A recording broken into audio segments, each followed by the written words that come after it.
So the censorship has begun on YouTube, huh? Because you want to control what I say, what I do, who I vote for.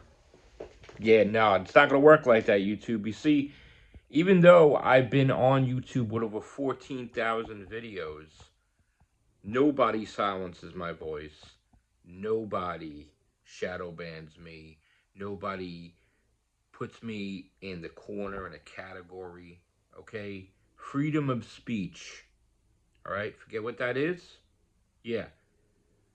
I was telling a story on Twitter on how my family growing up was beyond religious, okay? Beyond religious. My father was allowed to visit the Pope numerous times. And there's a reason, okay? Not everybody can see the Pope numerous times. But my family, through the generations, have done tons of things for the church.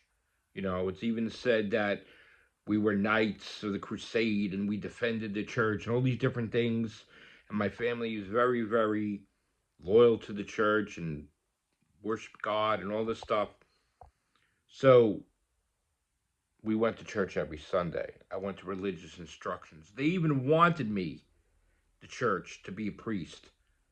And my dad didn't want that. Um, my dad had a good job. My dad made a lot of generous donations to the church.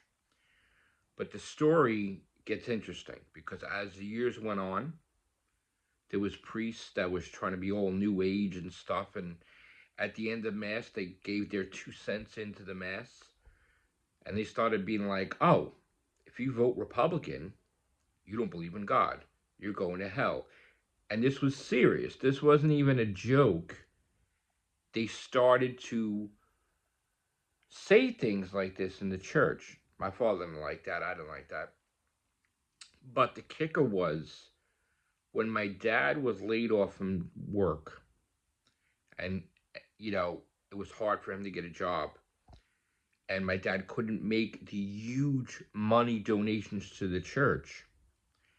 A priest took it upon himself, a Monsignor actually, to call my house, talk to my father, and say that if he can't make these donations to church, he's not welcome in the church. Flat out said that.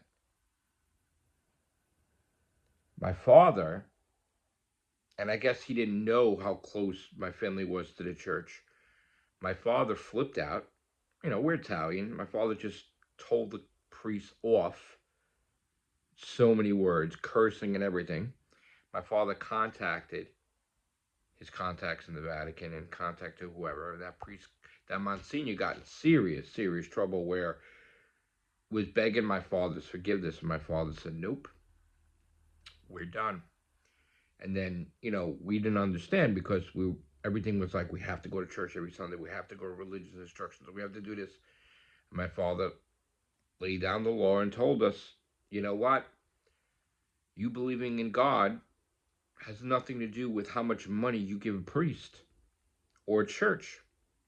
It's become corrupt.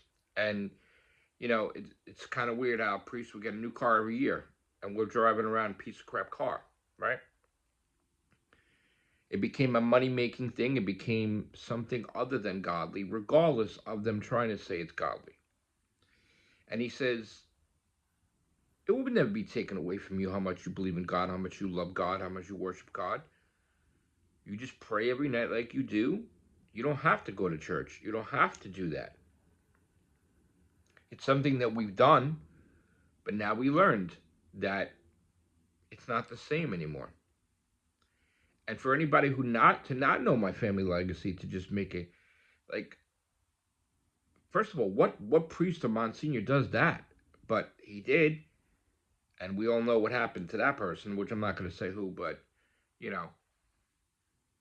I guess God stepped in that. But God doesn't like ugly. What did Jesus do? He overturned the tables when people were gambling and throwing money around. So no one's going to influence me or tell me I'm less of a person who I vote for, ever. And it doesn't matter who I vote for. And I'm not saying that I'm voting a particular way, but all my life,